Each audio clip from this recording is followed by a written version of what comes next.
Hello and welcome to the channel. As always, like the video, and if you enjoyed the story, leave a comment on if you would want more. This fanfiction was not created by me, but in the description there is a link to the fanfic so you can show your support to the creator and read along. Without any more delay, let's dive into the story. How you doing, Mito-chan? You having fun? Naruto called as he sat on top of a low-leveled roof with his elbows propped up as he stared down at his sister who was picking up trash around the Hokage monument. Oni-chan, stop bothering me, Mito whined, which only served to make Naruto laugh as he watched her team complete another D-rank mission. Her teammate Shikamaru was lazily tossing some trash into the black bag in his hands while the pale boy Sai got on with the job quietly. Beside Naruto was Kushina, who was reading a magazine as she watched her new team completely their mission. This is stupid. How much longer are we going to be doing these stupid chores? Mito called out in a huff as Shikamaru rolled his eyes. Don't roll your eyes at me, lazy ass. Then stop complaining. You have done this for every mission for the last 3 months, he said as he yawned and scratched the back of his head. But it's insulting to do this, and it's embarrassing. You know, if you keep complaining it will cause you to get wrinkles, Flatty, Sai said as he gave Mito a creepy smile. Bastard! Mito shouted as she went to lunge at Sai, but Shikamaru stopped her as he tried to keep her from killing their teammate. Come here and say that again. I'll kick your ass. Mito-chan, Kushina called, lowering her magazine to look at her daughter and making Mito stop and look up at her mother. These D ranks all help build up your credit and it will get you closer to obtaining the right to going on a C rank mission. But Ka-chan, Mito whined, but a quickly stern look from Kushina quickly shut her up. Grumbling and kicking the dirt, she went back to picking up litter with a scowl now plastered on her face. Naruto watched them with an amused expression but got a flick on the ear from Kushina. Don't you have anything better to do than rile up your little sister, she said, raising an eyebrow at him. The response she got was a shrug. It's too much fun and she is so easy to tease. Besides, it's the job of the older shinobi to tease the freshies. You probably did the same when you were in my position, he said to her as she got a faraway look on her face. That was true, since she could remember teasing Minato's students Kakashi, Obito, and Rin when they were a team together. Even though Kakashi graduated much earlier than the other two, they still had to do D ranks. Don't you have a mission today? She asked as she looked down at her son again, who went back to teasing his little sister who was trying to give him the scariest glare she could muster. Yeah, but it's not for another hour. Besides, I already have everything packed, he said as he pointed to the scrolls on his hip and the seals on his arms. Okay then, Kushina said, going off the topic before she went on to a completely new. So are there any girls that interest you? She asked as Naruto looked up at her in surprise. That was not something he really wanted to discuss with his mother. It was a little too weird. Where is this going? He thought before answering her. No, Ka-chan, no girls right now. I'm happy to just be on my own. Oh, come on now, there must be someone to catch your attention. I hear Makoto's son is still with that girl from the Nadeshiko village. I can't let Makoto outdo me again, she said with a fire burning in her eyes that made him shake his head. So that's why. Sorry to disappoint, Ka-chan, but there is no girl right now, so you will have to wait a little longer, Naruto said, making Kushina huff a little before nodding in acceptance. While the idea of some harlot trying to sink their claws into her eldest made her frown and want to bring the pain, she knew if she wanted grandchildren one day that she should have to suck it up. It didn't mean, though, that she could not help pick and push him in the direction of a girl she approved of. As Kushina looked down at the genin in front of her, Naruto felt a familiar presence sit down beside him. Turning his head, he saw Anko sitting there looking down at the new squad while twirling a kunai in her left hand. Breaking in the new blood? Anko said, grinning, which just made him roll his eyes at his teammate. Thought I would see how they are doing. They have promise, but Mito-chan is being impatient, he said loudly to make sure his sister could hear him. Mito glared back at him with a red face while Anko chuckled. Get used to it, Mito, cause it's not going to change for a while, Anko told her, making Mito huff in annoyance just like Kushina did moments earlier. So I thought you had work today? Was there not enough prisoners to keep you happy and contained? He teased, making Anko slap his arm playfully. I'm on my break and I thought I would come see you before I see Hana-chan. I won't get to see my two favorite people for a couple of days, she told him, pouting. But I feel there is another reason that you wanted to speak with me, he asked, seeing the hidden message in his friend's eyes. Anko nodded and leaned in closer towards him. Make sure my girl comes back safe and sound. I don't like it when she goes on missions without me. You know Hana is more than capable of looking after herself, Anko-chan. She is a jonin after all. I know, and I am not saying she is weak by any means. But she is not like you, Itachi and I. She is not quite at the level we are at, and I don't want her to get too over her head. You know she can be a little prideful. Hell, I know she can be prideful. In the bedroom it's always a wrestle to see who comes out on top and who gets to be submissive and who gets to be dominant. Naruto waved his hand. Too much information, but I see where you're coming from, he muttered before putting his arm around his longtime friend to reassure her. Normally Anko would have been fine with Hana going on mission, but he guessed that since they were going to Kiri, where a civil war had only just finally ended, it made her a little anxious. I will make sure your girl come back home safe and sound. It's a promise on my way of the shinobi, he said, putting his pinky finger out in front of him. Anko understood the gesture and wrapped her pinky around his. She then leaned in and gave him a peck on the cheek, showing her softer side to one of her true friends. Thank you. Anytime, Anko-chan.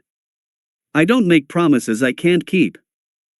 The two longtime friends sat and spoke with one another for 5 minutes, with Kushina occasionally leaning in to try and hear what they were saying. Though all the two spoke about was the training schedule for their spars with Itachi, Hana, Hayate, and Yugo. Once Anko left to see Hana, Naruto left 20 minutes later after saying goodbye to his mother and sister and headed towards the south gate where he would be meeting with his team. 4 days later, Naruto jumped off the edge of a wooden boat and landed on a small wooden harbor where other small boats were docking and leaving with their various trade goods.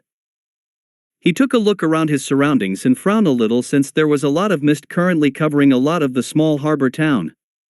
Without his sensor abilities, he knew they would be walking blind. Though I don't sense anyone harmful at the moment, we get moving while we can, he thought before he motioned for his two partners behind him to follow after him. Hana quickly followed after with her 3 Ninken walking closely to her side and on constant alert, while on her other side was their teammate Hayate. Though Hayate was still sickly and probably always would be, he had really stepped up as a shinobi and proved that he could fight just like everyone else in his age group, and quickly became a prominent member of their generation and someone that many other sickly children could look up to as a role model. While not quite as powerful as his blonde-haired friend, Hayate was well versed in kenjutsu and had a talent for fire jutsu and taijutsu. It made him a strong ally and a problematic enemy. The village hidden in the mist is said to be about 5 hours from this dock site, and we will have to cross a lake on foot to get there, Naruto said as he walked forwards. If we get there before mid-afternoon, then we should be able to avoid needing to stay in the area for too long. Right, that's probably for the best. They may still be antsy with the civil war only just having ended. Hana spoke up. Remember, this is simply a delivery mission. We give the given message scroll to the new Mizukage, wait for the response, and then we leave. We will be in and out of the village within an hour. Could this not be something the Hokage could not just send by hawk? Hayate asked, thinking it would just be easier, but he quickly saw Naruto shake his head. Normally it would be, but seeing as my father has 3 of his jonin delivering it personally, we can only assume that whatever message it contains is of great importance. Both of his friends nodded before the trio checked around them, made sure they had everything before they took off into the nearby trees and traveled along the top of the branches at great speed. Naruto was perched at the front, Hana in the middle, and Hayate covering them from the back.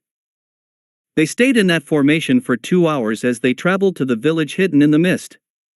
Naruto was surprised just how true that name was as they traveled towards their destination. The mist was everywhere, and it was so thick that you could barely see in front of you. You barely had at least 2 or 3 meters of clear vision until the mist would set in. Sometimes it was even lower than that. I can't let my guard down for even a second. An ambush or any kind could be waiting for us at any moment. I'm starting to think sending a hawk might have been the better choice. When they estimated that they were at least 2/3 of the way there to the village, both Hayate and Hana stopped immediately when they saw Naruto stopped right in his tracks and had a focused look in his eyes as he scanned around them. "What is it?" Hayate asked before he noticed Hana and her ninkan were growling and sniffing the air. They had smelt something, and whatever it was making them get ready. "Hate, Hana, Manji formation," he called as the trio quickly got back to back while the ninkan were stationed left, right and center by Hana with their jaws snapping at the air. "How many?" Naruto scanned his surroundings and felt 6 people all around them. From what he could tell, they were all stationed at various points and at different heights. 6 at least. Be careful. They have the home field advantage here and they know how to use the mist. No action unless given cause to. When he finished speaking, something twirling through the air could be heard coming towards them. Before Hana and Hayate could react, Naruto had already drawn Shusui from his back and struck a large demon shuriken that was aimed right at him. The broken parts of the shuriken split into 2 and embedded themselves in a nearby tree. "Whoa," Hayate said at how quickly his friends reacted before they heard quick steps coming towards them. "Attack!" They looked up to see a shinobi wearing an umbu-like mask drop down right in the center of them with a blade drawn out. "I got him," Hayate said as he unsheathed his blade and clashed with the shinobi and managed to push him away. From the front, Naruto's attention turned in front of him and sensed 3 people coming towards him while 2 more were headed for Hana. "Suidan no jutsu," he heard before he slammed his hands onto the ground and performed his own jutsu.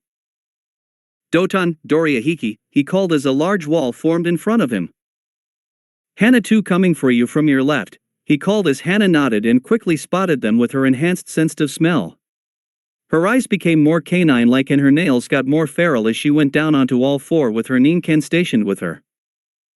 "Fawn over fawn," she whispered before lunging through the air as Naruto engaged the 3 hunter-like shinobi that jumped over the earth-made wall.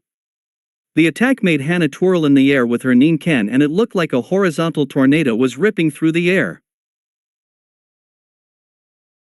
She drew closer towards the 2 attacking shinobi and slammed into one, successfully hitting him in the chest and destroying his lungs and heart while the other managed to sidestep out of the way and drew a sword.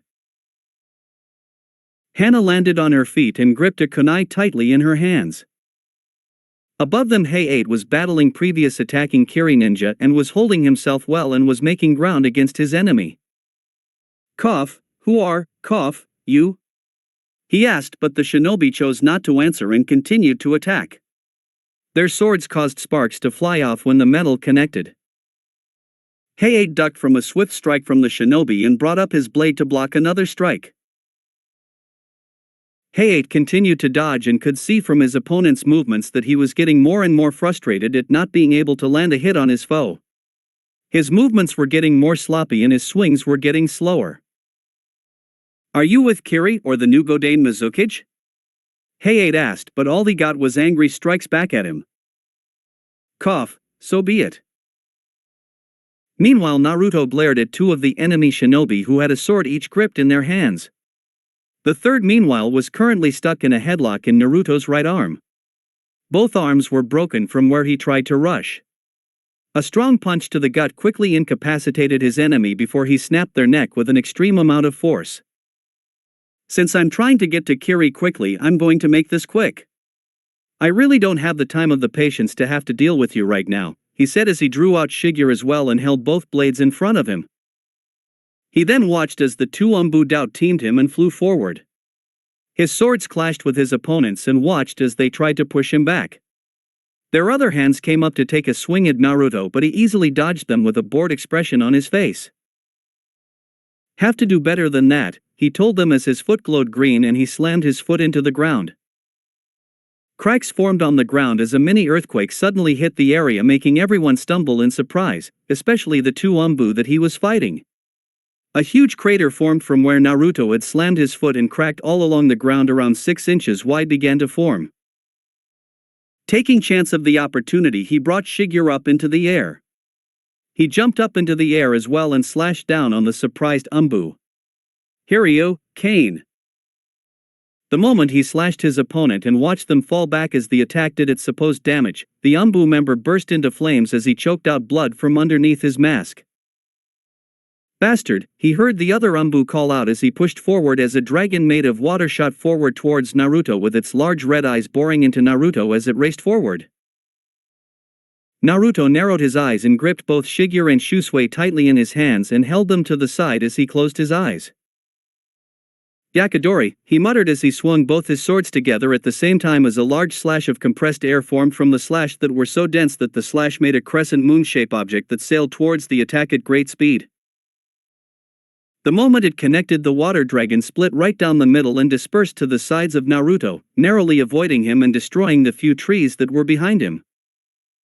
Naruto then pushed off from the ground and appeared in front of the Umbu as he was in the middle of performing hand signs. At least he was until the Umbu suddenly found his hands flying in the other direction courtesy of Naruto cutting them off. Before the Umbu could even say a word, Naruto brought his right foot up and kicked the Umbu high into the air, breaking his jaw on the process. Pumping chakra into his legs, Naruto jumped high into the air and was back to facing the Umbu, who looking in incredible pain. "Checkmate," Naruto told the Umbu before he pumped chakra into his right leg and with a powerful super strength kick. The kick connected with the man's head and sent his head sailing through the air and into the mist-filled valley while his body dropped to the ground lifelessly. Naruto then fell to the ground doing a backflip as he did and landed on top of a tree branch before he casually walked down the tree and placed Shigure and Shusui back into their sheaths and back to being sealed into his arms. He dusted of his jacket as he looked up into the air and watched Hayate flip through the air still battling his foe, while to his left he saw Hana performing a second Fong over Fong on her opponent and saw that it connected. The attack sent the Umbu flailing through the air and slammed right into a tree hard. Naruto whistled and nodded before he felt two new signs appear around them. One felt hostile like the other Umbu while another felt curious and more calm than the others. The hostile one, however, he sensed appeared behind Hana. A glint of metal caught Naruto's eye from the mist and saw a barely visible human shape appear. Hana thought was none the wiser as she checked her foe's pulse, and Naruto pushed himself forward, intent on keeping his promise to Anko. Hana knelt by the Umbu and checked his pulse and sighed when she felt he was definitely dead. It happened so quickly she was not even sure what happened. The moment she turned around, she saw the familiar shapes of shurikens and kunai get thrown towards her at a fast rate. She wanted to move, but using multiple Fong over Fong had taken it out of her, along with the triplets who were each panting a little. Doing what she could, she brought up her arms to protect herself while the triplets tried to pull her out of the way by pulling on her bottoms but were not having any luck. Before they could hit, however, she watched as the back of Naruto had appeared in front of her and watched him catch the shuriken in midair before throwing them right back towards the hidden enemy at an even faster rate. The kunai he blocked with his sword Shigure and sent them so they were embedded in the trees. "You alright, Hana-chan?" he asked, turning around seeing Hana's stunned look on her face, and watched her nod her head as she took deep breaths. "I'm okay. Thank you, Naruto-kun," she said with Naruto nodding back at her. She was disappointed in herself that she froze up that way and let someone get the drop on her. She should have smelled him coming, but she was captivated in making sure her opponent was dead that she and triplets let their guard down. "Try and keep your senses open at all times, Hana-chan. I would hate to have to tell Anko-chan that something happened to you," he told her, and saw her nod, looking upset with herself, but that quickly changed when she noticed that Naruto had a kunai embedded in his left shoulder. "Hold still," she said softly as she walked close towards him and pulled out the kunai from his shoulder. She saw his hand get brought up to heal the wound, but he was stopped when she placed her own on there first. Her hands glowed green and Naruto felt the wound slowly begin to heal up. "It's the least I can do. Just because I can heal animals doesn't mean I don't have some skill in healing people too. Tsunade-sama was nice enough to show me a few tricks." Naruto nodded and turned his head when he saw Hayate sheathing his sword away with a few cuts on his body but nothing serious. Behind him, though, Naruto saw the man that he had felt earlier, and now looking at him, Naruto had to admit he looked and felt strangely familiar. A familiar mask covered his face with familiar navy blue hair that stood up with tags pierced onto each of his ears. He stood looking at the man before he walked over to him and stopped just in front of him. "Are you friend or foe?" Naruto asked, tensing his body as this man was a rogue like the other shinobi they had just faced. Behind him, Hana and Hay-8 stood closely behind Naruto and kept a close eye on the man in front of them. "Are you the Leaf Shinobi that the Hokage sent to meet with the new Godain Mizukage?" he asked and saw Naruto nod his head. "Yes, we are." "So you're a friend then?" Now the Umbu nodded and removed his mask, revealing a man in his late 30s with an eye patch covering his right eyes. "My name is Ao, Umbu captain of Kiri and right-hand man of the new Mizukage," he told them. "I was told by Mizukage-sama to meet you before you got to the village, but I see you encountered problems." Naruto examined the man and he felt what was behind the eye patch. A Byakugan. With that discovery, he remembered where he saw this man last. The day he fought Raiga Kurisuke, he was the Umbu that Naruto gave the twin swords to as long as her got to keep the body of Raiga. "Yes, you could say something like that," Naruto said, looking around at the bodies before telling Hana and Hay-8 to pile them up and burn the bodies. "Who are they?" "They are remnants of the Yondaime Mizukage Yagura's forces. Despite Yagura being dead, he still has troops loyal to him and believing in his cause to wipe out those with bloodlines. There is team out looking for these people as we speak, but I will have to send a messenger hawk ordering them back." Naruto nodded and they watched as Hay-8 performed a fire jutsu and set the bodies ablaze. "Come, I will guide you the rest of the way to Kiri. These paths can be treacherous, as I'm sure you youngsters have already noticed," he said before he took off through the trees. "Try to keep up, otherwise you might take a nasty fall." The three raised their eyebrow at the older shinobi before they took off after him along the trees. The journey with Ao leading them took about half the time, with the veteran shinobi leading the way and took them the safest way towards Kiri. Once they got to the end of the island they were on, they water ran the rest of the way towards Kiri and eventually they came across the village hidden in the mist. This was the first time any of them had gone to the Mist Village, and they quickly deduced it was definitely one of the more naturally protected by the elements around it and deserved the title Hidden in the Mist. The name was well earned, and despite its size they could still barely see it. As they got closer the visibility got clearer, but with the mist and the cold temperature it felt like they were walking into a completely different world. Walking through the gates the mist seemed to clear and the people in the building became clearer. Men, women and children were walking about the village going on with their day while shinobi patrolled the roofs. Taking the Leaf Shinobi to see the Mizukage, Ao stated towards the two gates guard, who lazily nodded to the man. Naruto had to guess this village had their own versions of Izumo and Kotetsu. "Damn upstarts," Ao complained as they ventured their way through the village. Looking at the village, the trio were surprised at how familiar to the Leaf Village it was. The building's designs were very familiar and the civilians wore similar clothing, though thicker due to the cold weather. They saw some of the shinobi looking at them from the rooftops, obviously keeping an eye on them. Naruto couldn't blame them, since the Leaf Village would probably do the same thing when they visitors from others' villages in their homes. Along the buildings, Naruto saw a lot of the buildings had been damaged and were currently under reconstruction, along with new construction site in various places. Many were being made out of stone and large rock-like materials. From what he could gather, it looked like apartment buildings were being built for their shinobi. They were still rebuilding and gathering their strength after the civil war had ended 6 months ago. With the new Mizukage, however, Kiri had managed to set up a new council and government, as well as bring in the civilians and shinobi that fled from the village at the start of the civil war. Eventually, after a 15-minute walk, they came to a large building similar to the Hokage building, and they knew they had arrived to the residence of the Mizukage. Entering inside, Ao nodded to the guards before he took them up a flight of stairs and stopped at the 3rd floor. "Chojuro, is Mizukage-sama in?" Ao asked as they entered a reception's office, and they saw a blue-haired teen with a large sword covered in bandages just exiting the Mizukage's office. They guessed he was either their age or at least a year younger. He looked a little nervous and timid when Ao began speaking with him, and it looked like he had a blush on his face when he walked out the office. "Hi Ao-senpai. Are these the Leaf Shinobi?" he asked nervously, looking over at the trio, who gave him a small wave, trying to be polite and friendly. "They are Chojuro," he said before turning serious to the younger shinobi.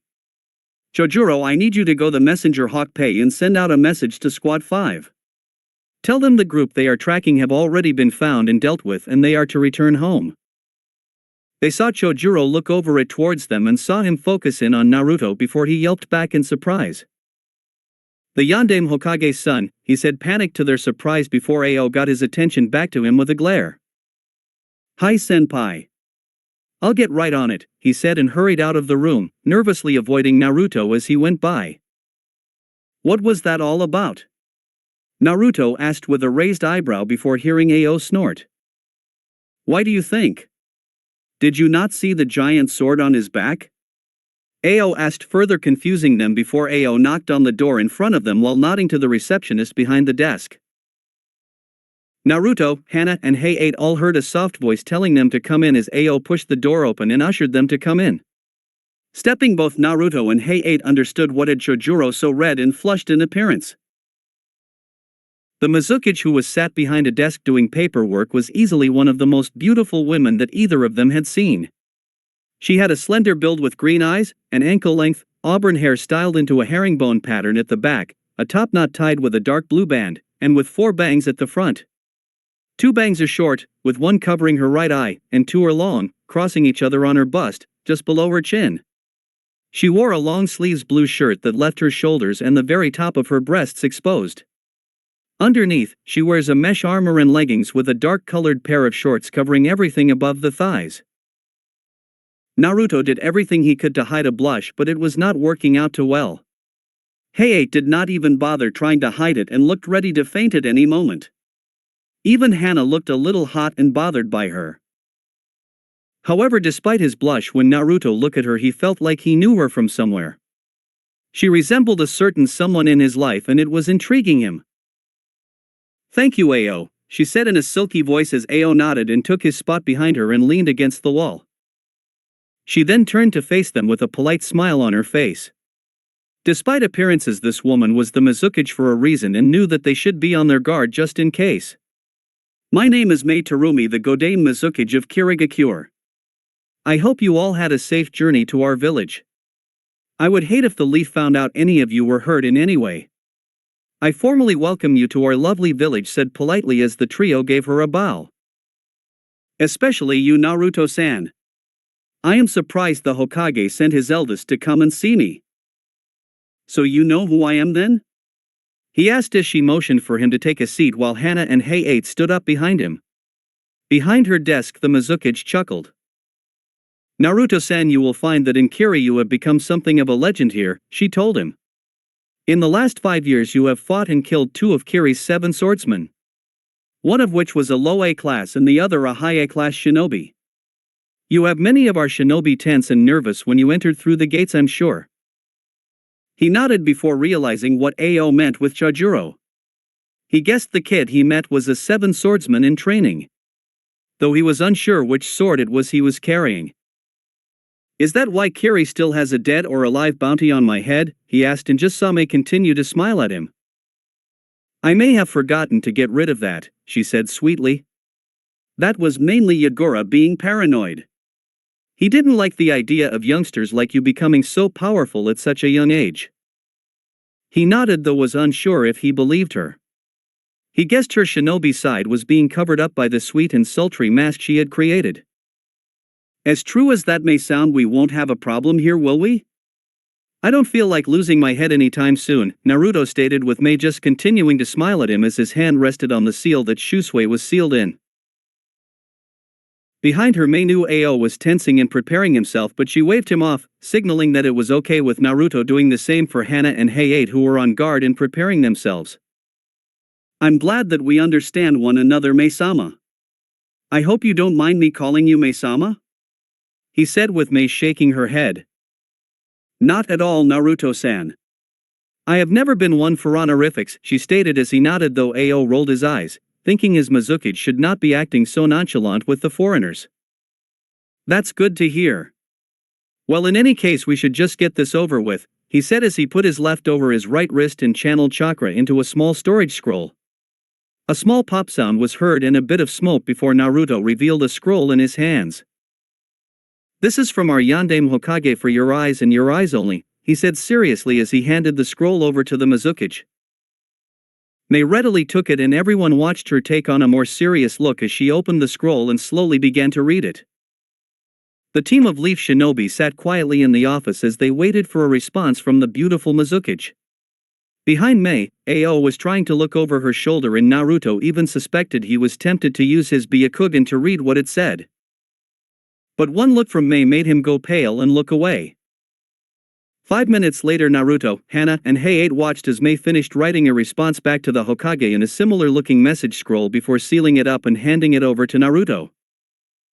This is my response to the Hokage. In short, you can tell him I accept the proposal but give him the scroll for a more detailed answer. Naruto nodded and watched as Mei leaned back in her chair and stared at him. Staring right back at her as he sealed it away into his wrist, he narrowed his eyes as his earlier thoughts about her came back. Why does she look so familiar, he thought as he looked her over. The hair and the jade green eyes were entirely new on him, but it was the skin tone and the shape of her face that bothered him. It was on the edge of his tongue but it kept evading him. Namikaze-san, I ask that you stop staring at the Mizukichi. Ao spoke up roughly as Naruto was brought out of his thoughts while Mei had a small grin on her face, mentally cheering that at 36 she could still make young men fall for her looks and charms. Her generosity of being partners with the Leaf will only go so far, so don't get any ideas, he spoke, not noticing Mei's hair suddenly fall in front of her eyes, shadowing them over. Partners? As in a wife and husband? She thought glumly before turning back to look at Ao.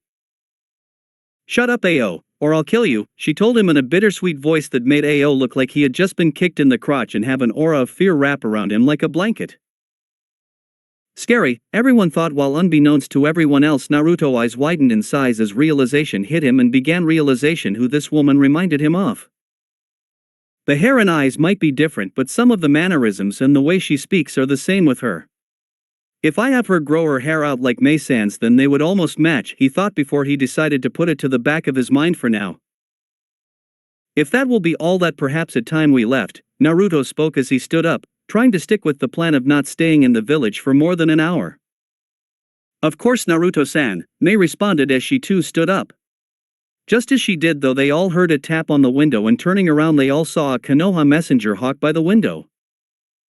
Confused and surprised, she opened the window and took out the little message the bird carried before offering it to Naruto. It's addressed to you, she said, surprised as did Naruto and the other Leaf Shinobi. Taking the message, he opened it up and scanned the contents laid out by his father. Everyone watched as they saw a confused look turn from an angry look until it settled on a grinning look as he nodded his head.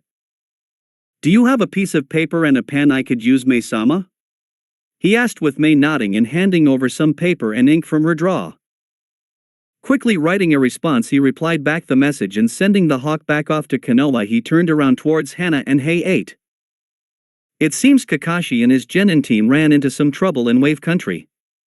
We've been instructed to go help them, he said with Hana and Hay-8 quickly nodding.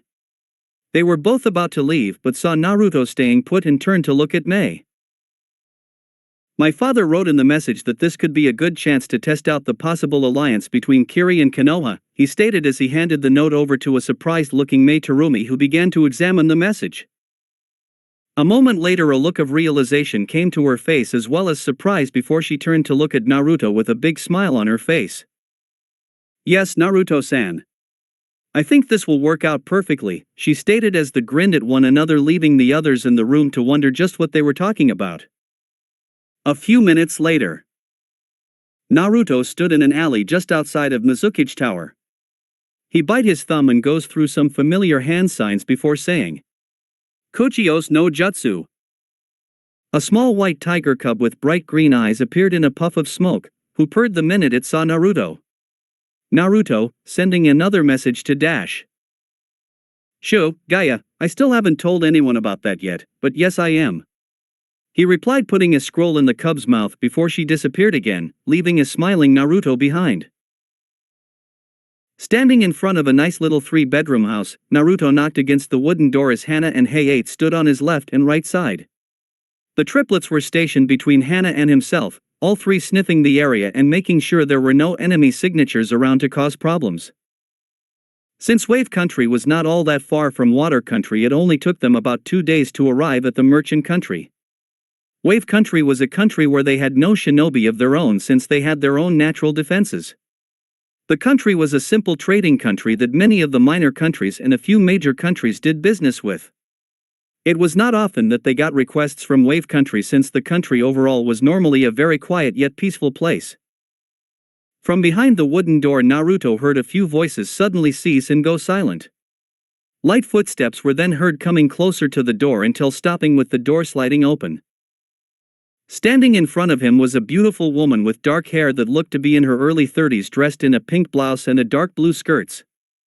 Behind her he could see an older man in his 60s sitting at a small table with a glass of sake in front of him. "May I help you?" she asked politely, looking at the newcomers but having an idea of who they were given their headbands. "Hello, miss. My name's Naruto and these are my teammates Hana and Hey-8. We are from Konoha and were told to arrive at this location by our Hokage after receiving a requiring backup letter from Kakashi Hatake," Naruto told her, and saw the recollection appear in her eyes before she nodded. "Please come in," she welcomed them, stepping to the side and allowing them entry into their home. The home was cozy and comfortable and was definitely one of the better-looking houses from what he had seen from the town so far. It showed that the area had fallen on very hard times.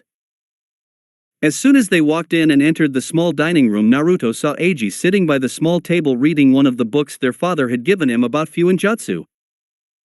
Hearing their footsteps, Eiji looked up, where his face brightened tenfold when he saw his older brother walk into the room. He got up and quickly hugged his older brother tightly, which was reciprocated by Naruto. "I'm glad you're here," he heard Eiji whispered, whereas Naruto patted his on the shoulder. While Eiji would not admit it freely, he had been spooked big time, but the arrival of one of the 7 ninja swordsmen, Zabuza, had scared the life out of him. The man was the definition of dangerous and was able to go toe-to-toe with Kakashi of all people. They had only managed to still be alive because he and Sasuke were lucky enough to free Kakashi after he got caught. The other 2 members of the team, Sasuke and Sakura, were both sitting around the table as well. Sasuke was looking out the window with a brooding look plastered on his face, while Sakura was staring at Sasuke with an adoring look. "Fangirl" was the only thought that ran through the heads of Naruto, Hana, and Hey-8 as Naruto put his arm over his little brother's shoulder. "Are you okay? It scared him a little to hear my little brother encountered Zabuza Momochi of all people. Are you hurt anywhere?" he asked, and saw Eiji shake his head negatively. "I'm okay, but Kakashi-sensei is upstairs in bed. He overused his Sharingan in the fight and has been bedridden for the last 2 days." For the next 10 minutes he listened to Eiji as he explained what had happened when they left Konoha for their supposed C-rank mission. Only 3 hours after they had set off, they had been attacked by the Demon Brothers, 2 well-known thugs of Zabuza. They were only C-rank criminals in the bingo books, but it was more than enough for a couple of genin. Eiji and Sasuke had managed to protect the client until Kakashi appeared and took them out after observing who they were after. Though Naruto had wished Kakashi had taken his brother and his team back to the village, he couldn't fault them for wanting to continue the mission. Though Kakashi should have known that someone like Zabuza must have been lying in wait. After 3 days had passed and arriving on the banks of Wave Country, where they were met by Zabuza, who immediately began to battle Kakashi. From what Eiji described to him, it was intense before Kakashi fell into a trap and got himself caught, only to later be freed from the combined teamwork of Eiji and Sasuke. Naruto wanted to berate Eiji, but he knew he would have done something similar if the situation had been reversed. So he just patted him on the shoulder, getting a happy grin from Eiji. He swore even Sasuke's mouth twitched upwards for even a moment. Kakashi then fought Zabuza again before eventually defeating Zabuza with his own move. But before he could land a final blow, a masked nin who apparently was a hunter nin from Kiri arrived and took him out before leaving with the body. Naruto turned to looked at Hana and Hey-8, and he could see the both knew something was wrong with what they just heard. Considering where they just came from, he knew there were no Kiri hunter nins currently out looking for Zabuza.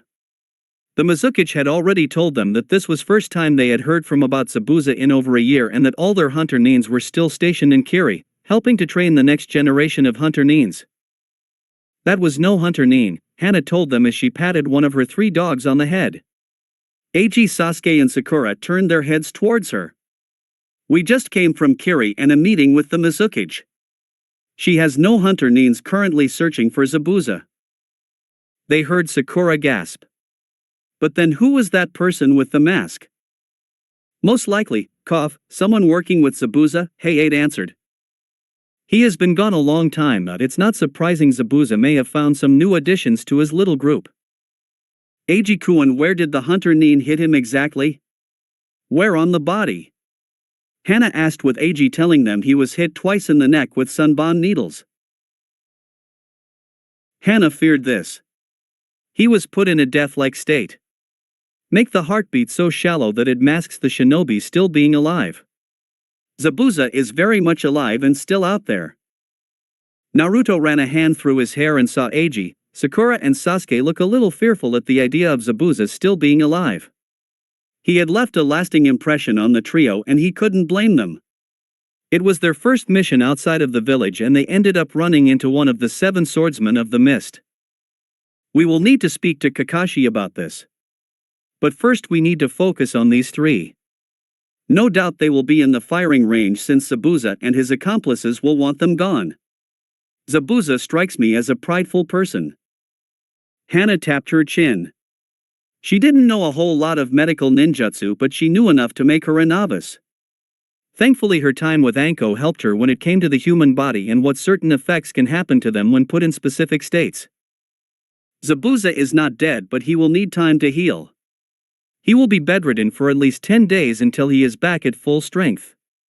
2 days have passed since the battle, so that gives us 8 days until he would likely attack again. Which means we have 8 days to whip these guys into shape, Naruto muttered before turning his attention back to Eiji and his team. Have you and your team done much training since you arrived? He asked and inwardly was not surprised that Eiji shook his head, which was followed by similar head shakes from the other 2 members of Team 7. Naruto pinched his nose before taking a big sigh and looking towards Eiji and his team. Okay, then tell me what Kakashi has been doing with you so far in terms of training. How far have you gotten? Eiji scratched the back of his head nervously, obviously showing a negative sign to the trio of jonin that recently arrived.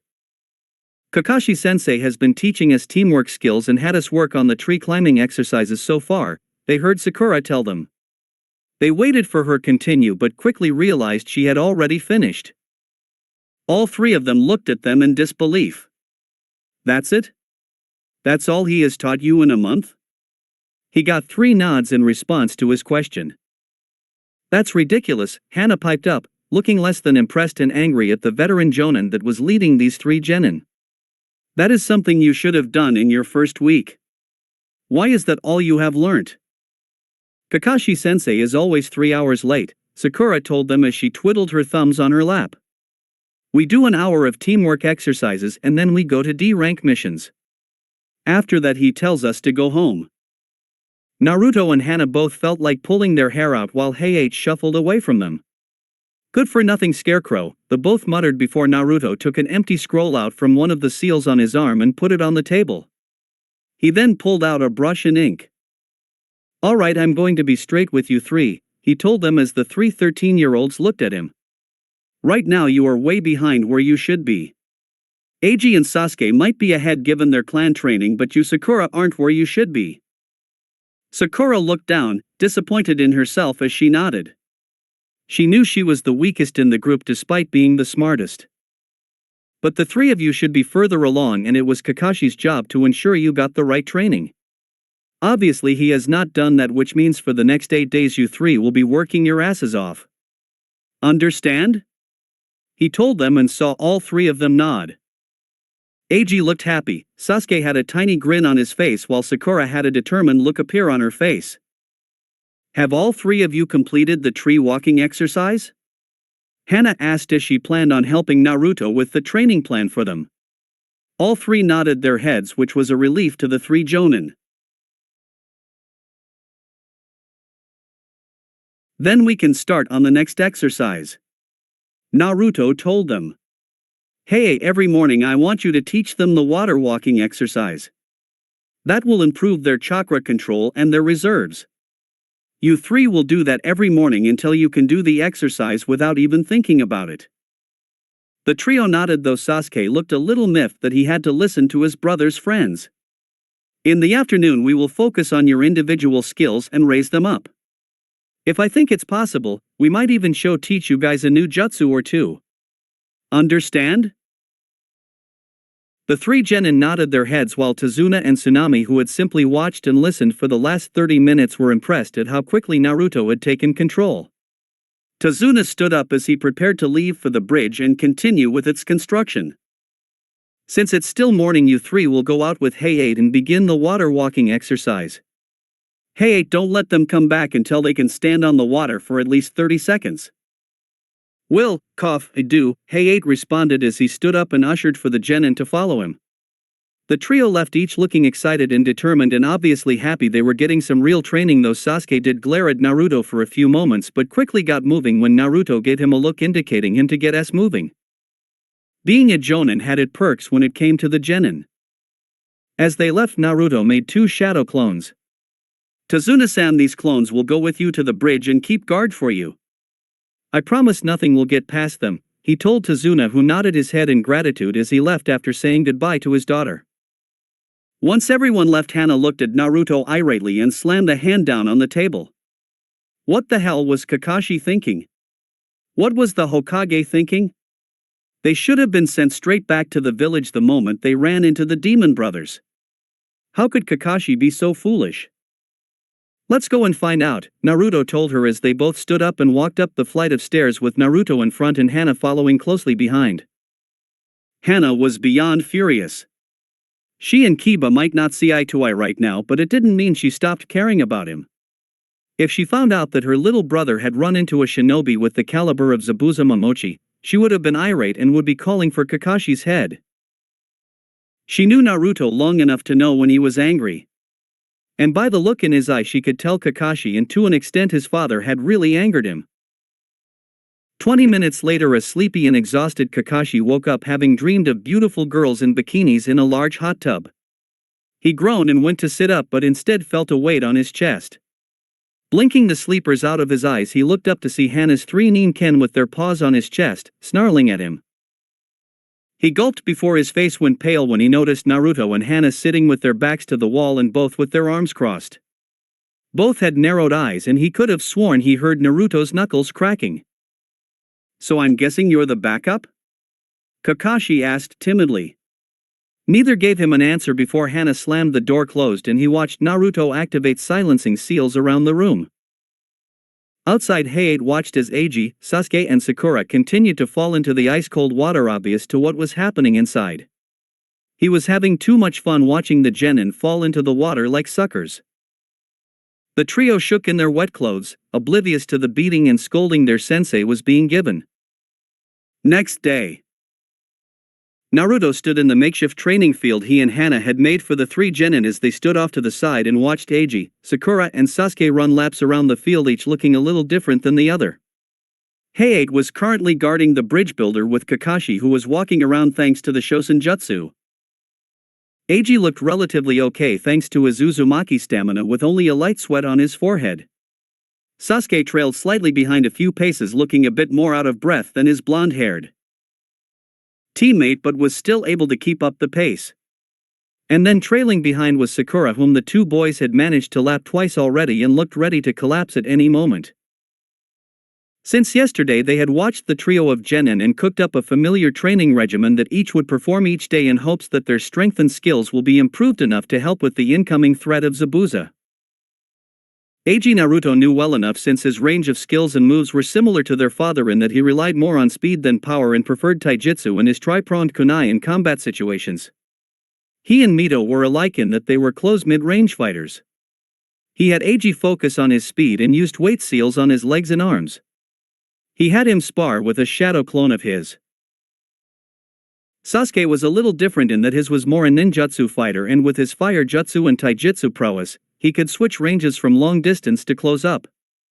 So Naruto had asked him what fire jutsus he knew and had him practice 2 new katan jutsu. He told Sasuke every time he mastered a katan jutsu he would give him 1 more while they were on the mission. Sasuke had tried to push his luck but got quickly put in his place when Naruto twisted his arm behind him and shoved him to the ground, reminding him who his superior was. Sakura, though, was by far the worst in terms of physical skills. The girl was smart for sure and her chakra control was impressive, but that was due to her reserves being so tiny. She would get tired too easily and had told them she was on a diet so she could keep her figure. Naruto had face-palmed big time while Hana was left incensed. She told him she would deal with Sakura and would personally train the girl. If there was one thing Hana had picked up from her girlfriend, it was a deep hatred for fangirls. "Keep moving, Pinky, or I'm setting the triplets on your ass," Hana shouted to Sakura when the pink-haired girl had stopped to take a breather. Sakura turned her head to look at them but quickly set off running again when the triplets snarled at her. Hana huffed in annoyance before turning to look at Naruto, who was grinning at her. "What are you grinning at, Blondie? Who knew my lovely Anko-chan would have such an effect on you? Tell me, when's the wedding?" he asked and saw her blush like a tomato before swatting his arm. "Shut up, you blonde idiot. Go and get yourself a girl of your own," she chided him as he chuckled. "But you have taken after Anko so much. I think it's clear who the dominant one in the relationship is," he whispered into her ear, which led to her blushing even brighter than before. Before Naruto could begin to laugh, he felt Hana jump him and grab him in a headlock and drag them to the ground. "Ah, you stupid blonde baka," Hana hissed out while Naruto had now begun laughing. "Hana-chan, wouldn't Anko be jealous of us being so close?" Naruto chuckled out and felt Hana tighten her grip on him. His laughing alerted the three genin, who looked over to see Eiji older brother being choked out by Kiba older sister. Eiji looked confused while Sasuke and Sakura were muttering something about stupid older siblings. After another minute of Hana attempting to strangle Naruto to death, she eventually ceased and the two got back up. Naruto grinned at Hana, who huffed in annoyance before she let a small smile appear in her face when she felt Naruto peck her on the cheek. "Big dumb blonde. Do you think they will be ready? 8 days is not a lot of time, and let's not forget who we are dealing with," Hana asked, since it had been on her mind. While she was confident they could get the genin stronger than they were, she wasn't sure it would be enough. She felt him put his arm around her shoulders and she decided to lean in and enjoy his warmth. Wave Country was not the warmest of countries. "I think they will be fine. It's not like we are going to let them face Zabuza after all," he told her, which Hana nodded in relief. "Either I or Kakashi will deal with Zabuza." While Hana didn't like the idea of her childhood friend fighting someone like Zabuza, she had to remember this was the young man that went toe-to-toe with the Sandaime Hokage. If he could hold his own against someone like him, then she knew he would be fine. And the others? Naruto tapped his chin in thought. From how they described the hunter Nin, he or she can't be any older than 15 to 16 years of age. If we train them up enough, then they might be able to handle them. At least Eiji and Sasuke anyway. I think Sakura might be better off just protecting the bridge builder. I agree. I highly doubt she will be ready for 8 days' time. Hana responded as she eyed the pink-haired girl. She has potential, but 8 days won't be enough to bring it out. Once we get back, maybe I could speak with Shizune. Sakura's chakra control is impressive, so she could make a fine Mednin. I hadn't thought of that? Hana said and thoughtfully agreed. Mednins were crucial and too few in number in Konoha. Having a Mednin on any squad was a boon. You think you can handle things here for me, Hana-chan? Naruto asked and saw Hana nod her head, though looked like she wanted to know where he was going. Where are you headed? Into the town. I want to get a good layout of the place and see if I can't get any information out of some of the thugs the Scato has. Hana nodded as she watched Naruto make another clone to help Sasuke and Eiji before he leapt away and made his way into the town. Town. If Naruto was a lesser man, then he would have teared up and broke down as he walked through the streets of Wave. He could feel various emotions building up inside of him, ranging from sadness all the way up to anger. Everywhere he looked, he saw people homeless and starving. Their clothes were in rags and all of them looked like they had not showered in weeks. People ranging from the elderly to middle-aged, even to children, were on the streets looking lifeless and hopeless. This Gato, the so-called business tycoon, had taken everything from these people. Their homes, their jobs, their food, even friends and family. and knew the man likely did not fee a damn thing as he sat on his expensive chair eating like a king. He saw in what should have been a grocery store only hand scraps of food which all ranged from prices that were too expensive for anyone to afford. He couldn't blame the owners since they were as much victims as everyone else. These people deserve better than this, he whispered while shaking his head. As he passed a corner, his anger spiked even more when he saw two thugs, no doubt two of Gato's hired mercenaries, pushing a young woman in a corner as they stuck their blades to her stomach.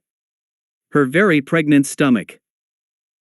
"You haven't paid up this week, Yuka-chan," the taller of the two mercenaries told the woman as his head got a little too close to the woman and stuck his tongue out to lick the side of her face.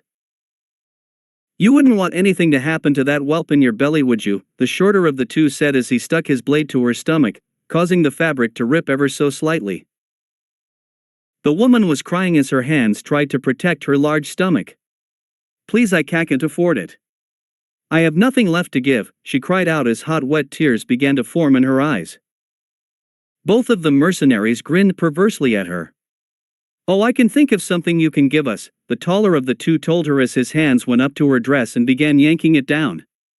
Before the dress could be pulled all the way down, however, the taller mercenary felt a sharp excruciating pain form in his chest and saw a pool of blood forming beneath him. "What?" He choked out before a blade appeared through his chest and he felt a pair of hands around his neck. The last thing H saw were Naruto's violet eyes before Naruto snapped the man's neck. "Bastard!" the smaller mercenary said, but was stopped immediately with Naruto picking the man up by the throat and smashing his head against the stone building beside them. "Trash," Naruto muttered as he formed a clone to get rid of the bodies. He turned towards the woman who was looking at him in fear, desperately trying to protect her baby with her arms. "It's okay," he told her reassuringly.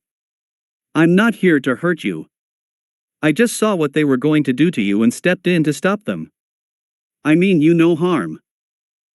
The woman gulped as she took one step closer but kept her hands on her stomach. "You shouldn't have done that. Gato will find out and he will come for your head," she told him, but was surprised to see him chuckle. "Ma'am, I'm not afraid of this Gato guy. I'm a shinobi, and if he thinks mercenaries and bandits are going to scare me, then he is more stupid than I already think he is." "But you..." Naruto stopped her before she could say any more. "Do you have somewhere you can go? Let me walk you home. I don't like the idea of someone in your condition walking home with so many thugs and lowlifes around." She nodded and Naruto told her to lead the way. She tried to protest, telling him she would be fine, but Naruto wouldn't have it. There was no way he would let a pregnant lady who he could tell was very close to her due date run into people like those two thugs again. Not on his watch. For the next 10 minutes he walked beside her, making him look like her protector with the shigure slung across his back as if asking people to just try and pull something. They walked past a few of the mercenaries and they did try to start something. But each time Naruto quickly put them in their place. They made light conversation and found out her name was Yuka and that she worked at one of the orphanages in Wave Country that she ran with a group of women and her husband. However, her husband was unfortunately killed by Gato's thugs when he tried to fight back against the tax Gato put on all of them. She had gone to try and find food, but her pregnancy wouldn't allow her to go very far. "So when are you due?" Naruto asked, looking down towards her stomach and saw the woman rub her belly affectionately. 2 weeks today. I'm supposed to be on bed rest, but with my husband no longer with us, most of the orphanage workers have had to work double time with so little food and the cold nights. It doesn't help that Gato's thugs visit every few days to antagonize us. We do what we can for the children, but there's only so much we can do with the little resources we have." Naruto nodded in understanding as they arrived to a large worn-down looking house and windows with holes and patches on top of the roof. The fences around it was mostly destroyed and the grass and lowers around it were all but dead. "You live here?" Naruto asked and saw Yuka nod sadly. "It used to be such a warm and loving place for the children. But now it's a shadow of itself thanks to Gato," she told him as she pushed the door open. "Since Gato arrived, we now have tripled the amount of children living here due to Gato's mercenaries killing parents when they can't pay up." Naruto followed her inside and he quickly felt his heart break when they walked in a large living room with at least a dozen children inside it wrapped up in blankets and sleeping bags. There were more children in the next room, and with his sensory abilities he could sense there were at least 50 children all cramped inside this one large building with Yuka and 4 other women. "Yuka-san," he heard and saw the children light up when she appeared and saw them all come up to her and cuddle around her. He saw the warm look in her eyes and saw her wrap as many as she could in a hug despite her large stomach. "Yuka-san, thanks goodness you're safe," he heard and saw 4 other women appear. 2 were around the same age while the other 2 were at somewhere in their 50s.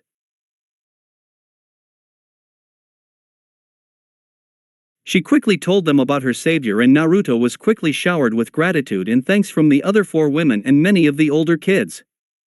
The younger ones all looked up at him as if he was some kind of superhero.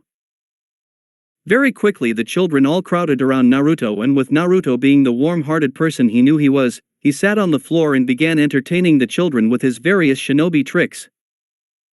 For the next hour Yuka and the other workers were all smiles as they listened to the children laugh and shout out in amazement as Naruto performed trick after trick, showing them fire shaped like little animals or using the henge to look like something funny. The biggest pop though was when he summoned a few of the younger tiger cubs for the kids to play and cuddle with. They were a big hit and he was happy smiling as watched the little children play and cuddle with them, looking far happier than they did when he first walked in. Once again Naruto's heartstrings were getting pulled when a little girl no older than 4 with dark hair and big brown eyes found herself being drawn more and more towards Naruto. She nestled happily on his lap as she played with one of the cubs. Despite his good deed in keeping the kids entertained, Naruto wanted to do something that lasted and wanted to do something for them to protect them from Gato's thugs and make sure these children and the brave women that looked after them were kept warm. He looked around and he knew that he could definitely do something about the house. It was a wooden house and that immediately gave him an idea. If there was ever a good reason to use it, then now would be a perfect time, he thought as he stood up. The little girl who was on his lap pouted, making him laugh before she smiled again when he patted her hair. "Yuka-san, how helpful would it be if you had another building for the children to live in?" Naruto asked and saw Yuka and the other women look at him funny. "It would be extremely helpful since this one is falling apart," she told him, and she watched confusion as he got up and saw him head outside towards the back of the house. She waddled after him with the other women in tow along with the children that wanted to see where the cool new superhero was going. "I ask that you keep what I'm about to do a secret, everyone, for the time being," Naruto asked the 5 adults and saw them hesitate for a moment before nodding. "Can you kids keep a secret?" "Yeah," they all shouted, making him laugh. They watched as Naruto made various hand signs before he slammed his hands on the ground. "Mokuton, Renchuka no Jutsu," he said as everyone felt the ground beneath them begin to shake and watched in amazement as 4 very large houses suddenly appeared out of the earth, standing in a row and looking as if they had been newly built by the carpenters. Each house was the same size as the current house they were in, only in far better condition. The adults could feel hot tears appearing in their eyes as Naruto turned around grinning at them. "I figured these 4 houses would provide enough room for the 5 of you and all the children. None of them have holes in or are damaged in any way, so they will be a lot warmer than this current house." He walked up to one of the houses and knocked against it with his fist. "The wood's strong, so it won't be damaged very easily. It will take a lot of force to even make a dent in it. I'd say with the room sizes you could easily fit at least 30 kids in each house, so you have plenty of room to spread out." Naruto's grin seemed to wake them all up as the kids who had been awestruck quickly cheered and went running towards the new homes, with the adults quickly following after them, not before each gave him a hug and kiss on the cheek and praised him for being set out of heaven. He saw how happy they all looked and saw a bit of hope return to their previously hopeless eyes. Knowing there was a lot more he could do, Naruto disappeared and headed towards the ocean. They all hoped they would get to see him again, and they got their wish just as the afternoon was coming to a close and the orange sky appeared above them. "Who's hungry?"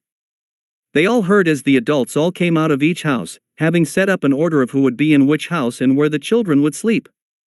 If they were teary-eyed before, then they were bawling their eyes out now. They watched as Naruto walk alongside 4 of his clones that he had made earlier to impress the kids. In two of the clones' hands they saw large nets full of freshly caught fish. They didn't even wonder how he could carry such a large net of fish all by himself, since they were more awestruck at how many there were in each. There must have been at least 100 fish in each net. Beside them, the other two clones carried piles and piles of fresh new blankets. Naruto had put a favor in with Kiara and asked if she could get him some warm, comfortable, and soft new blankets for the children. The White Tiger summons had always been good to him, and they did so again when they fulfilled his request. "I've never fished before, so I kind winged it. I hope this is enough, and the blankets are courtesy of our tiger friends," he told them before he found himself dog-piled on by the children, who were all cheering his name while the adults were expressing their undying gratitude for him.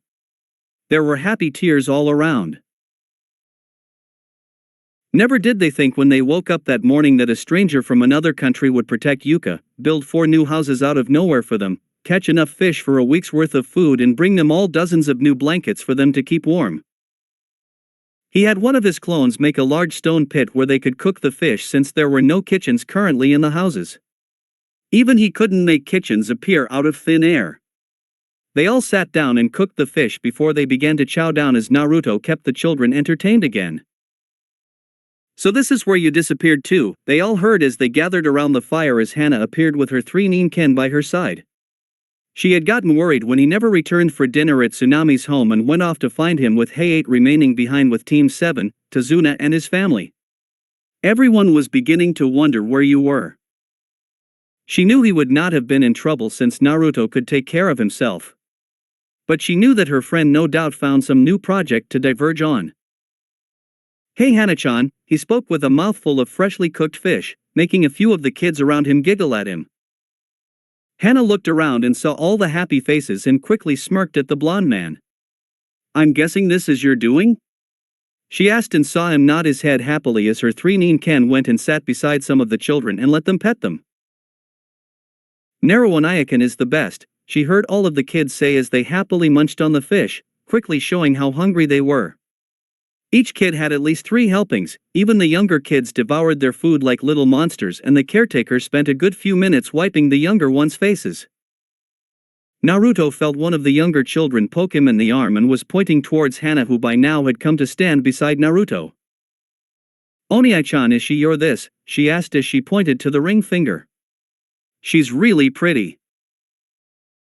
It took only a moment for both of them to understand what she was asking as Naruto threw his head back laughing, and Hana blushed and quickly shook her head.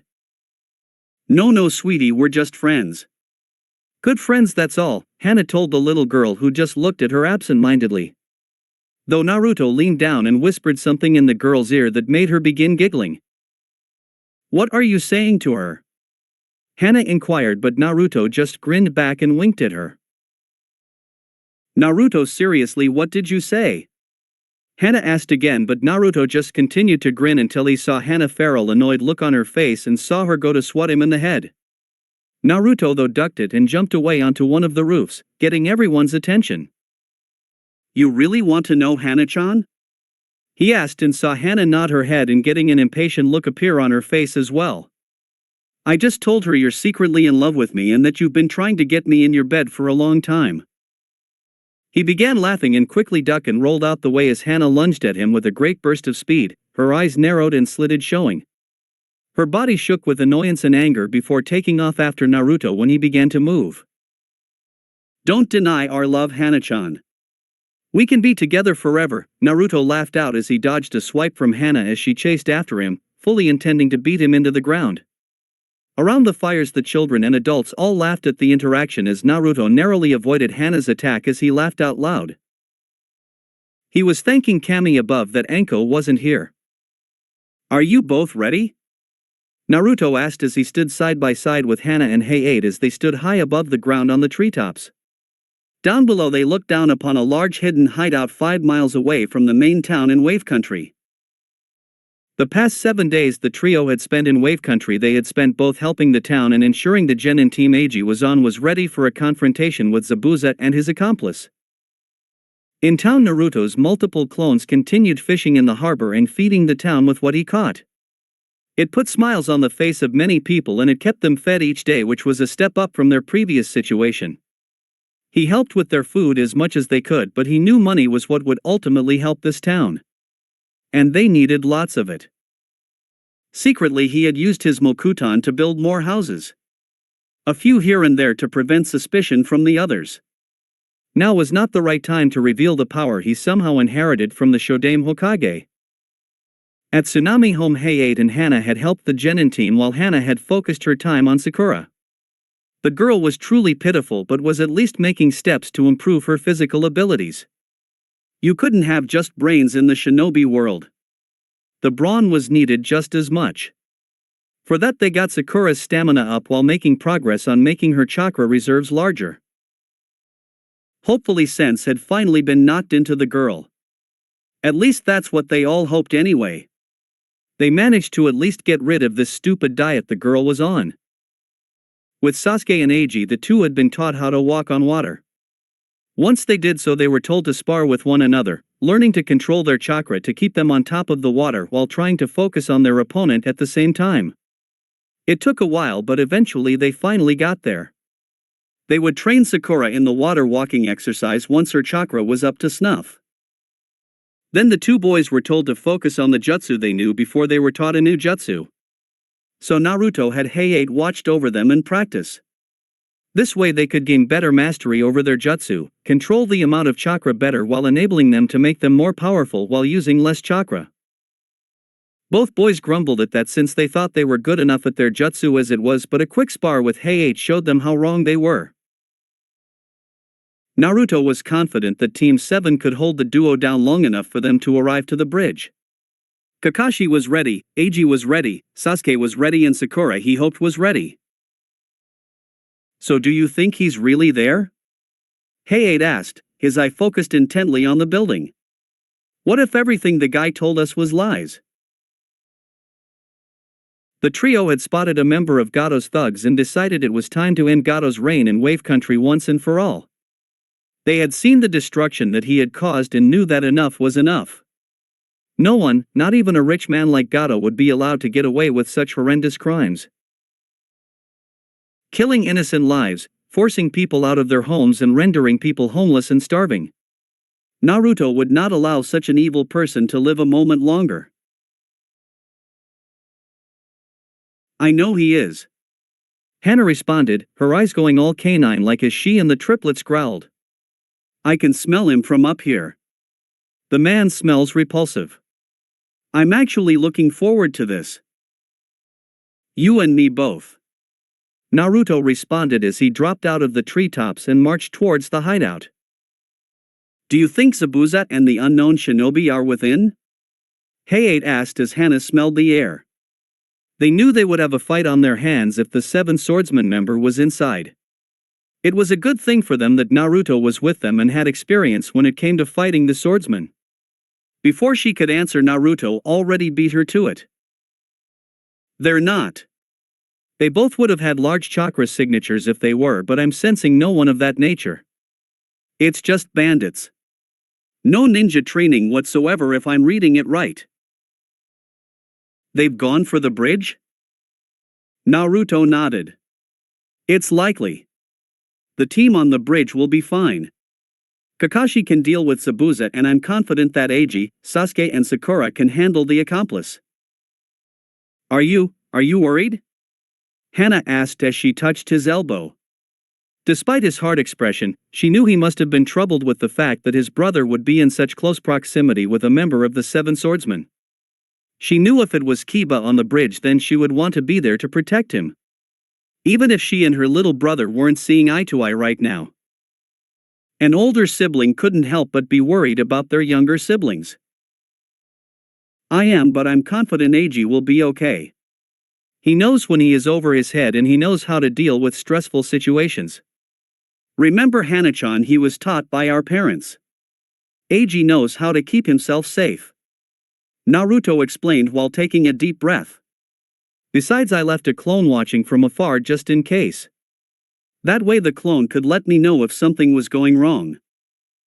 So how we going to do this? Sneak through the roofs and take them out one by one before we get to Gado, or just go straight for where Gado was residing? Neither.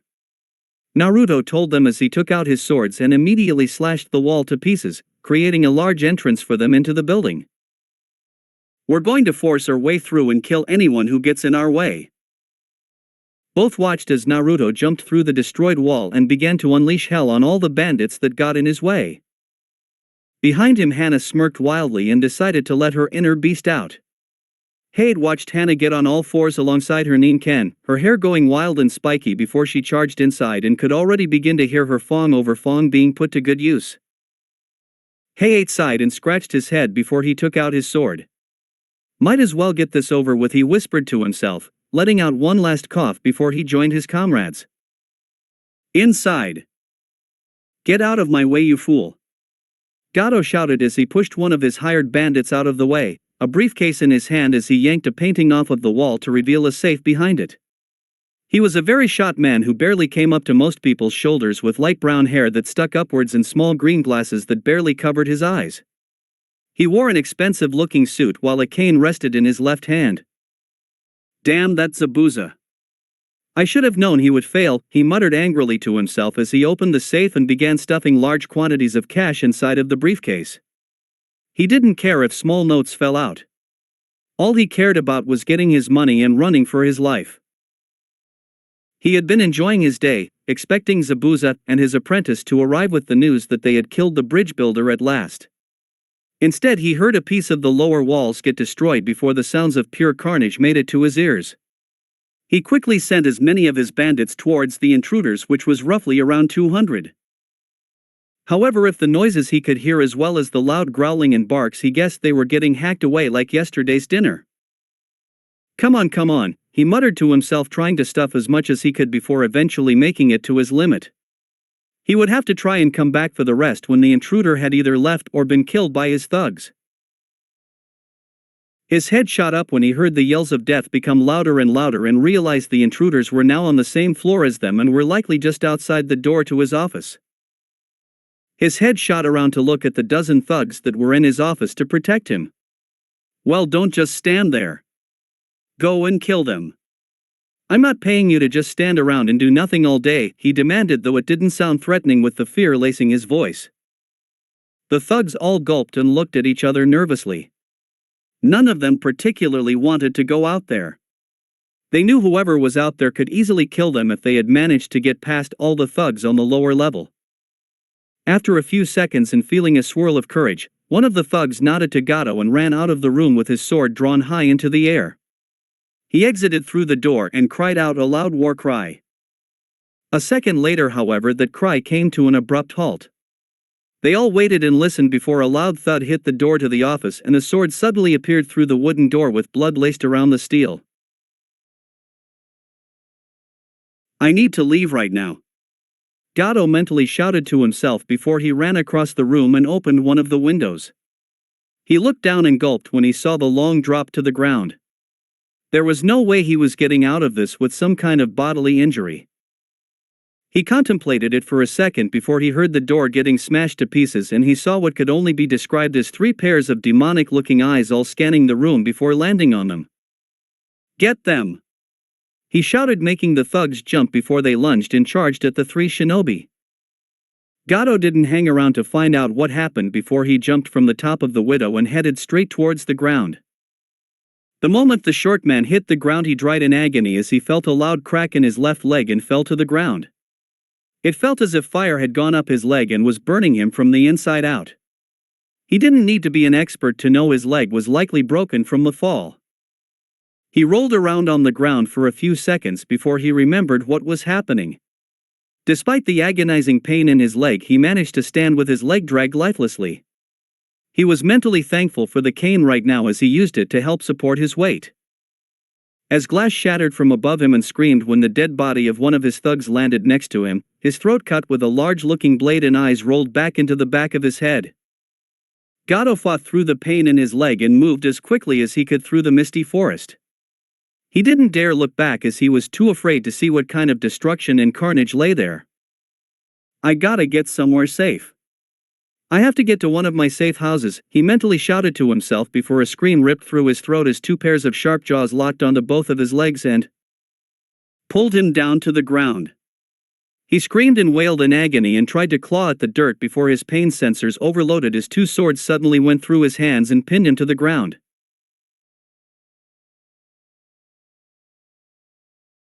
His face was a mess of emotions as he very slowly tilted his head, pain still erupting from his throat as he looked up towards his captors.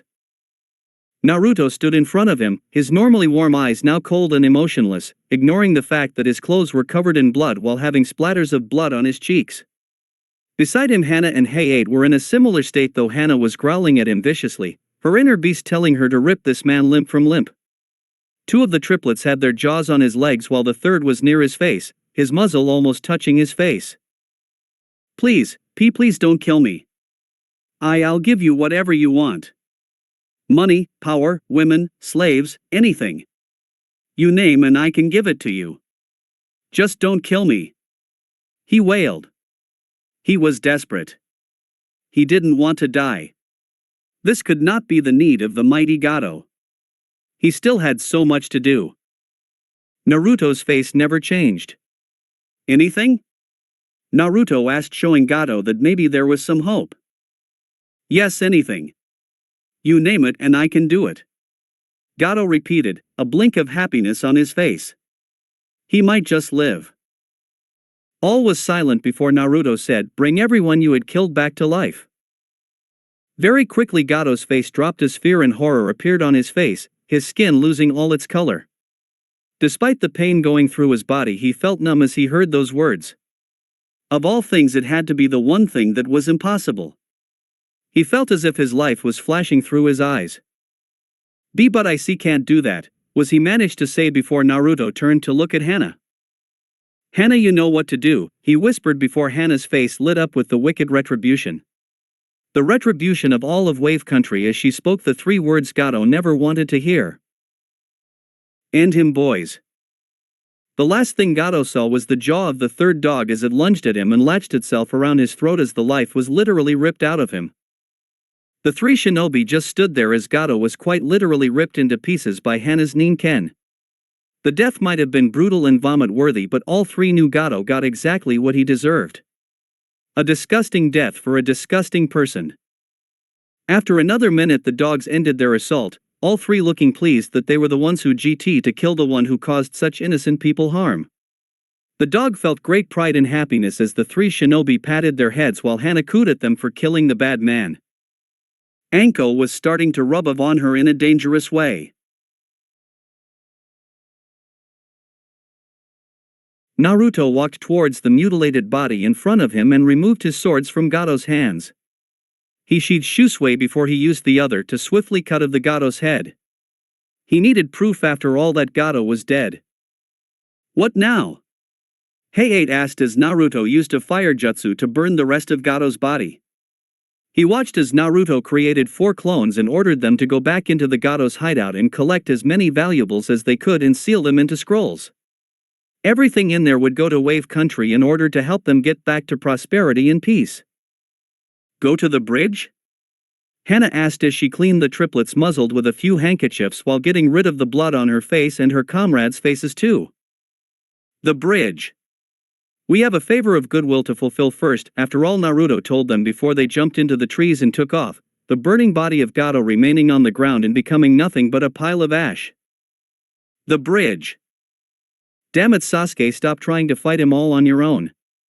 Eiji shouted as Sasuke got pushed back beside Eiji, cuts and bruises covering their bodies as they stood inside a large dome of mirrors made of ice. The Uchiha's face was one of annoyance and anger the moment they got trapped inside this ice dome. Their enemy was the accomplice of Zabuza Momochi and was proving to be stronger than they first thought. They couldn't tell whether their opponent was a male or female due to the thick clothing and the mask covering their face. All they knew was the name of this person was Haku. If that wasn't enough, then they quickly discovered their opponent had a bloodline. A Hayatan bloodline that allowed Haku to combine water and wind to create an ice affinity. It quickly made their fight all the more difficult. Get out of my way, idiot! Sasuke demanded as the black-haired boy quickly ducked and rolled to the side when a large spear of ice was thrown at them from one of the mirrors in front of him. Eiji rolled away as well before the two watched as Haku appeared in all of the ice mirrors as if they were being taunted. Sasuke's eyes spun rapidly as he openly glared at their opponent. He was extremely pleased with himself that moments ago he managed to awaken his Sharingan. It was a sign that he was getting stronger and that soon he would be able to surpass his brother. At least that's what he liked to believe as one tomo presented itself in his left eye and two in his right. A short distance away and hidden in the mist they could hear the battle going on between Kakashi and Zabuza. The grinning of Kakashi's kunais and Zabuza's mighty sword could be heard from a long distance away. Both Jonin-level shinobi were going at it with everything they had. Somewhere they also knew was Sakura doing what she could to protect the bridge builder. She might not have been very strong, but she was determined to do her job at any cost. Even if a small part hoped it would impress Sasuke. It's a shame. I expected better from the son of the fourth Hokage and an Uchiha. I guess I was wrong. Haku taunted as Senbon's made of ice appeared in her hands. In all of the mirrors, in fact. I'm an Uchiha. There is no one superior to us. Sasuke said hotly as Eiji appeared behind him, standing back to back. Shut up, Sasuke team. She's trying to get you all riled up so you make more mistakes. Shut up, Namikaze. I don't need your help. Yes, you do. We can't beat this person alone. We need to work together. Eiji encouraged, but Sasuke was blatantly ignoring him. Since his Sharingan awoken, it was as if Eiji could feel Sasuke's ego and pride suddenly get boosted. If they survived this, then he was not looking forward to putting up with Sasuke for the foreseeable future. Maybe you can't, but I'm an Uchiha. Sasuke replied, making Eiji feel like he was talking to a brick wall. Why did Uchihas have to have sticks up their ass? Why couldn't he be more like Itachi and his aunt Makoto? The duo managed to dodge the next set of Senbons that were launched their way and only managed to dodge thanks to Sasuke's Sharingan and Eiji's great reflexes. His father had drilled into Eiji's head when it came to reflexes and dodging attacks. Fighting among each other is a sign that you will not win. How can you win when you are fighting with each other? Haku motioned before she jumped out of the mirror and landed a strike on Sasuke, though Eiji managed to at least block with his forearms when she got to him. Eiji threw his shurikens at the ice user while Sasuke fired a fire jutsu, but Haku quickly escaped their range by melding back into the ice mirror. See? Even our enemy thinks our teamwork sucks. Eiji hissed at Sasuke as he quickly went back to back with Sasuke again. Like I care what this person thinks. I will not be beaten by the likes of you. Sasuke declared as he ran through his hand signs. Katan, Hozenka no Jutsu, he called before shooting flower-shaped fireballs out of his mouth that collided with many of the ice mirrors. Sasuke was about to grin, but his face quickly turned to one of disbelief and anger when he saw his jutsu had no effect. His opponent was still unharmed and didn't have so much as a burn mark on the clothing. How are they so strong? Sasuke hissed. He didn't understand what he was doing wrong. He should be stronger than this. He was an Uchiha. You heard what Kakashi-sensei said. There are people all over the world that are our age and yet are as strong as he is. Maybe even stronger. Look at Naruto and Itachi after all. They're only 18 and Itachi is already an Umbu captain and Naruto managed to draw with the Sandame. Eiji told him even if he knew it would do nothing to change their situation. You should listen to your friend. He sounds a lot smarter than you are. Haku told him before showering them with another wave of iced senbons. This time though neither were as lucky as before and found a senbon or two landing the strike. Sasuke with 2 in his left arm and Eiji with 3 in his right leg. Both Winston felt their limbs go numb, the senbons hitting specific nerve points. Now we're really in trouble. Eiji muttered while Sasuke's temper was just getting worse. With his arm numb he resorted to trying single-handed hand signs but quickly felt Eiji grip his arm and push it down. Don't be stupid. You try that you could end up getting yourself hurt. If you can't use single-handed hand signs then don't try without someone more experienced. Eiji told him as Sasuke growled in annoyance. Well, do you have any bright ideas, Namikaze? Sasuke asked, and to his surprise he saw Eiji nod his head. I do, but we need to work together. I have jutsu that might be able to put this person down. But I will need your help to distract Haku, he told Sasuke, who for just this once out his pride to the side as Eiji whispered into his ear. Haku observed the two boys conversing and felt that she would need to keep her guard up. If either of them were like their predecessors, then she knew she couldn't afford to make a mistake. More senbons appeared in her hands and was about to unleash them when she watched as Eiji made the ram hand sign and shouting Kagebunshin no Jutsu. Haku watched as 20 solid replicas of Eiji appeared in a poof of air and watched as they all began flying around the enclosed space, punching and kicking at the iced mirrors. Your efforts are futile. These mirrors of ice are laced with my chakra, thus strengthening them. You cannot break them with fists and feet. Haku told them in a boring tone. He had thought their previous efforts of attacking her mirrors head-on were evidence enough. The copies didn't listen and they continued anyway as Haku quickly got annoyed with these repeated efforts. Clearly she was wrong at having high hopes at having a challenge with these two genin. Sensatsu Susho, she commanded as dozens and dozens of iced senbons appeared in her hands and prepared to throw them again at her enemy. There was enough senbons to put down a small village if necessary. There was no way these two boys would be dodging the amount she was about to throw at them. However, before she watched as Sasuke threw a kunai before her towards the fighting clones with an explosion tag lighting up behind it. An explosion quickly sounded out and caught the attention of the others. Zabuza ceased his fighting with Kakashi for just a second and grinned from beneath his bandages covering his mouth. It sounds like Haku is having fun with your student Kakashi. I doubt they will last much longer at this rate. Haku is known for being quite cruel. Don't write my students off just yet, Zabuza. They are stronger than they appear. They are of the Uchiha and Namikaze families. Kakashi told him before the two rushed each other, sparks flying off their weapons as they met. Haku covered her eyes. The explosion as well as the smoke from the destroyed clones had caused her vision to become very limited and couldn't see her toe opponent. Staring inside the ice mirror was causing her no vision and tentatively leaned part of her body out of the mirror the real her was residing in. Where are they, she thought before she saw the shadow of Sasuke Uchiha appear and saw him throw kunai and shuriken towards with his one good arm towards her.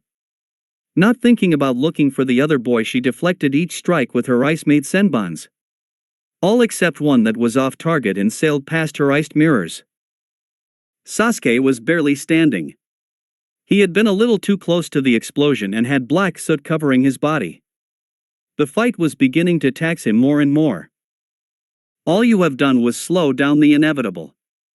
I will now end you now just as Zabuza-sama has commanded. Haku told them only to realize that with the smoke now disappear, Eiji was now missing from the dome of ice. Haku now leaned her entire body out of the mirrors to get a better look. Neither boys were likely in any condition to fight her properly now. It was time she landed the final blows to them before making her way over to the bridge builder and their pink-haired comrade. Where is he? Uchiha-san? Sasuke's face slowly lifted up to meet her and surprised Haku when she saw he had a light smirk on his face while breathing heavily. Why don't you ask him yourself? Haku looked confused before she heard a puff of a transformation technique occur behind her while the sound of swirling could also be heard, making her eyes widen as a BRGHT blue light could be seen from behind her. She turned her body around only to find Eiji inches away from her with a glowing ball of chakra in his right hand. Rasengan! The attack hit straight in the stomach of Haku, causing a mixture of saliva and blood to spit out of her mouth and run from under the mask. She spiraled through the air, crashing through the very ice mirrors she created before crashing to the ground hard. Gotcha! Eiji muttered as he breathed hard before he fell to the ground panting hard. He crawled over to the side of the bridge and watched as the rest of the ice mirrors around Sasuke fell and smashed to pieces as they fell to the ground. Sasuke looked a little wide-eyed at Eiji while feeling a pang of jealousy appear in his stomach before he too fell to the ground as his previous chakra exertion finally hit him. It looks like my two students defeated your Zabuza. Kakashi said as he glared at Zabuza, who stood in front of him with his great sword clashing with one of Kakashi's kunais. Sparks flew off the metal as they continued to press all their strength into the attacks. Don't get cocky, Kakashi. It's not over yet. Zabuza taunted before pushing Kakashi away and went through a number of hand seals. Mizu Bunshin no Jutsu. Dozens of water clones appeared around him and all immediately lunged at Kakashi, who covered his right hand in lighting with his Chidori. Just try it. It's time I stopped holding back. Kakashi taunted back.